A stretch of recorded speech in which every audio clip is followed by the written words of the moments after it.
professor Marcos Alvarenga na área, meus jovens gafanhotos. Assunto de hoje, ainda dentro de bioquímica, a gente vai falar de proteínas e roda a vinheta.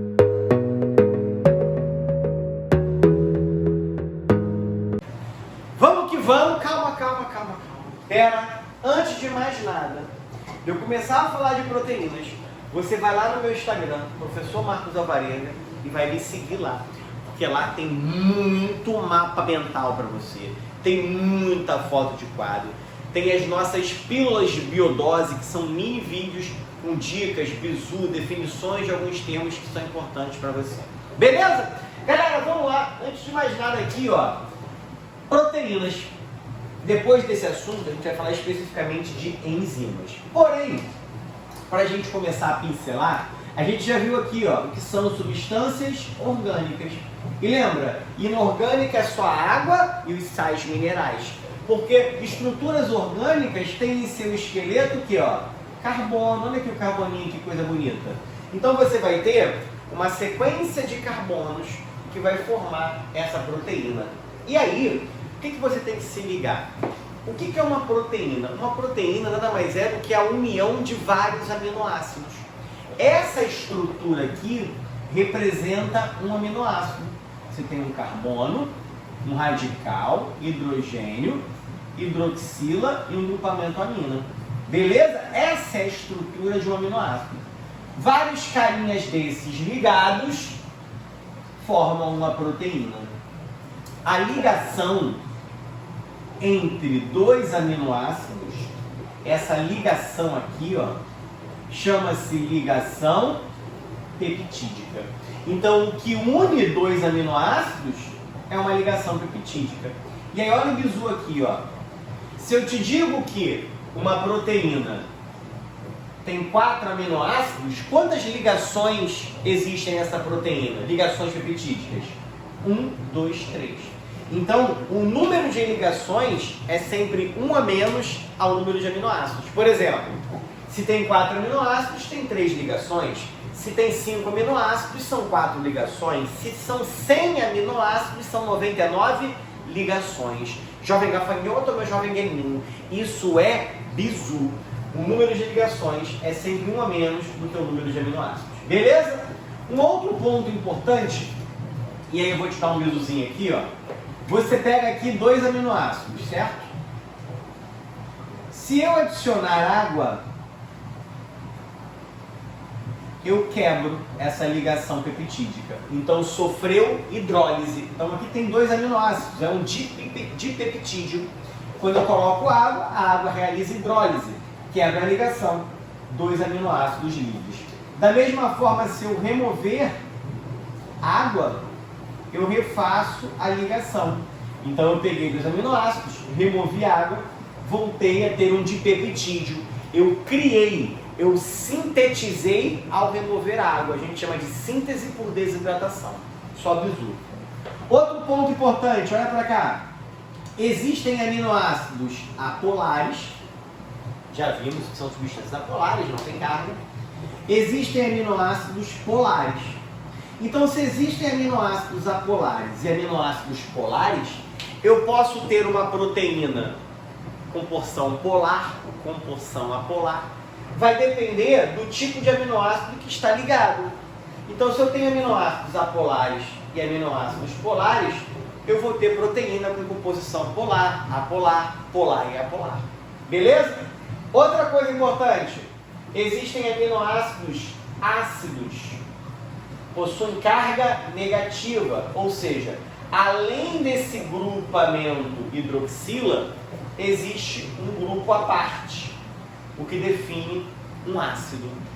Também tem aminoácidos básicos, que têm carga positiva, que possui, além do grupamento amina, um grupo amino. Só que isso é só um detalhe, é para você saber que tem.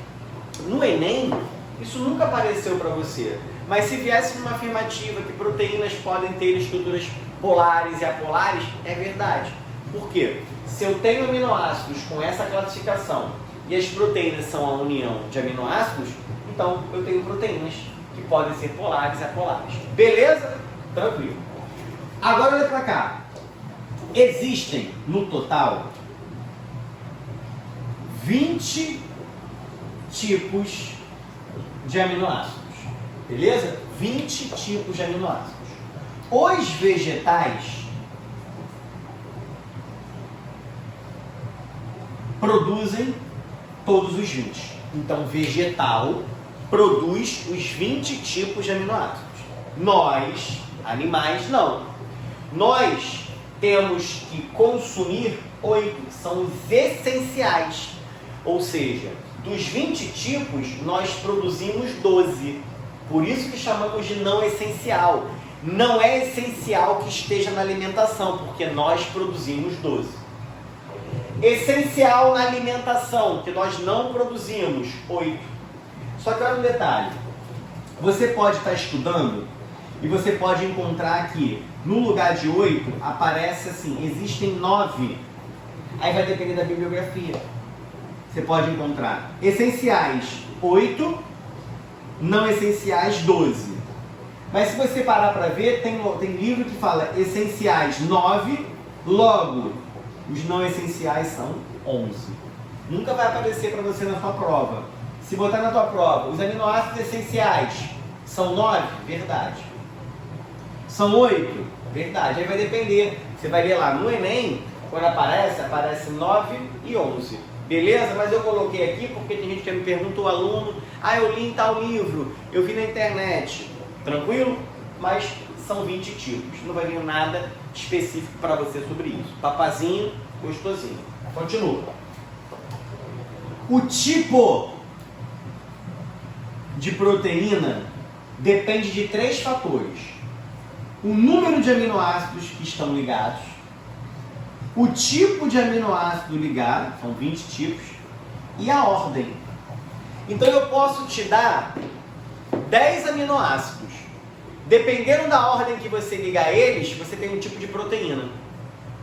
Uma proteína tem 8, uma proteína tem 30, são proteínas diferentes. Então, o que vai determinar o tipo de proteína é o número de aminoácidos que ela tem, o tipo de aminoácido que está ligado e a ordem desses aminoácidos ligados. Beleza? Um outro ponto que eu preciso que você entenda, meu jovem gafanhoto, olha para titinho, é que, presta atenção, é que a proteína, toda proteína tem uma temperatura ótima e um pH ótimo. Exemplo, a temperatura do nosso corpo é de 36,5, temperatura ideal.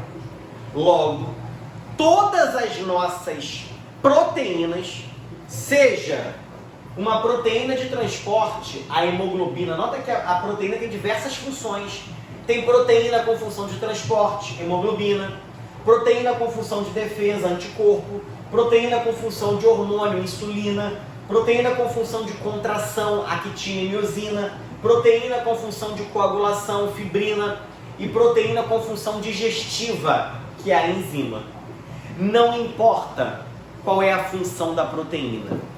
Todas as proteínas do teu corpo trabalham numa temperatura ótima de 36,5.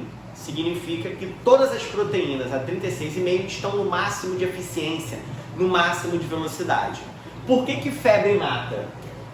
Se você sai de 36,5 para 42 de febre, você saiu da temperatura ótima.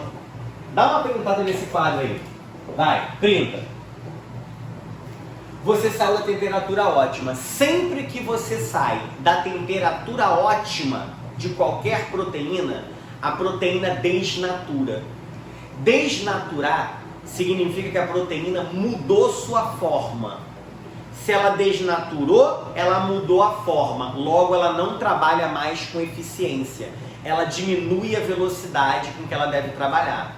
Então, a sua enzima digestiva, o teu anticorpo, trabalha no máximo de velocidade e eficiência a 36,5.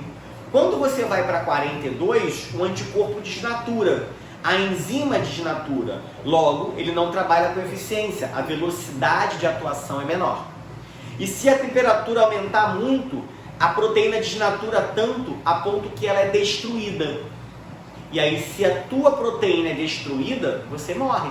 Os anticorpos são destruídos, proteína de contração é destruída, enzima digestiva é destruída, hormônio é destruído. Se a proteína desnatura tanto a ponto de ser destruída, você morre. Por isso que pessoas morrem de febre. Um outro ponto também é o pH. Por exemplo, você tem uma enzima da boca que trabalha em pH neutro. O pH ótimo para essa enzima da boca, que é uma proteína, é pH 7. Se essa enzima da boca, que é pH 7, for para o estômago, que é pH 2,5, o pH mudou de 7 para 2,5. Essa enzima da boca, ao chegar no estômago, vai desnaturar tanto que vai ser destruída.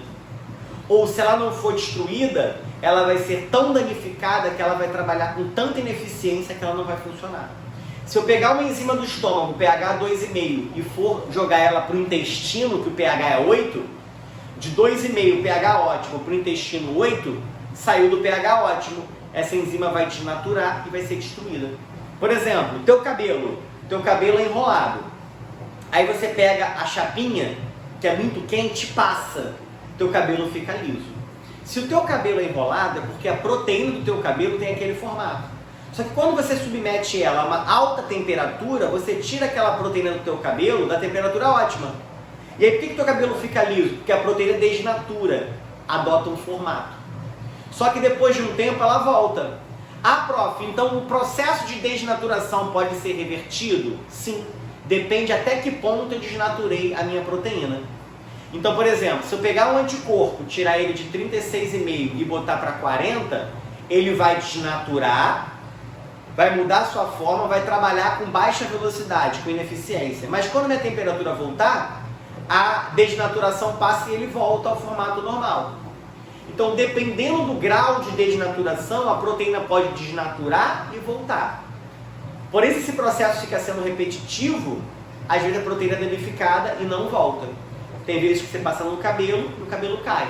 Beleza? Então, desnaturar é mudar a estrutura da proteína. Com isso, diminui a velocidade de eficácia dela. Tá? Ela trabalha com menor velocidade. Estrutura da proteína. Bizu. Primária. A estrutura primária, ela é sempre linear. E aí, a única coisa que a gente destaca são as ligações peptídicas. A estrutura secundária é quando a primária adota um formato helicoidal. E esse formato de espiral de caderno só é possível porque existe uma ligação de hidrogênio que ocorre entre os aminoácidos. Normalmente entre um hidrogênio e um oxigênio do outro aminoácido. Então, a estrutura secundária, ela é mantida por uma ligação de hidrogênio. Beleza? Eu vou colocar as estruturas na imagem para você ver. Primária e secundária. A estrutura terciária é quando a secundária se dobra sobre si. Ela dobra. Mas como é que essa dobra se mantém unida? Através de ligações de enxofre. Dois enxofres se ligando. A gente chama de pontes de sulfetos. Vou colocar na imagem para você dar uma olhada. Então a estrutura terciária, ela é mantida por pontes de sulfetos. Vou te dar um exemplo de uma proteína terciária, mioglobina, encontrada no músculo esquelético. Ela atua como reserva de oxigênio. A mioglobina é uma proteína com estrutura terciária. Já a quaternárias, ela tem 4 terciárias ligadas, certo? Então o exemplo de proteína quaternária seria a hemoglobina que fica dentro da hemácia. Então lembra, secundário, que mantém ligação de hidrogênio. A terciária também tem ligação de hidrogênio? Tem. Mas o que mantém essa dobra terciária são as pontes de sulfetos.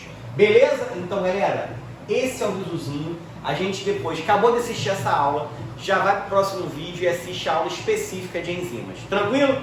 Então não esquece, compartilha o vídeo. Assina o sininho, ativa o sininho para receber as notificações, deixa seu like e o seu comentário que é importante. E qualquer dúvida que você tenha, deixa abaixo do vídeo ou vai lá no Instagram, me segue lá no direct e manda para mim. Tamo junto e misturado, vamos destruir o Enem e fui!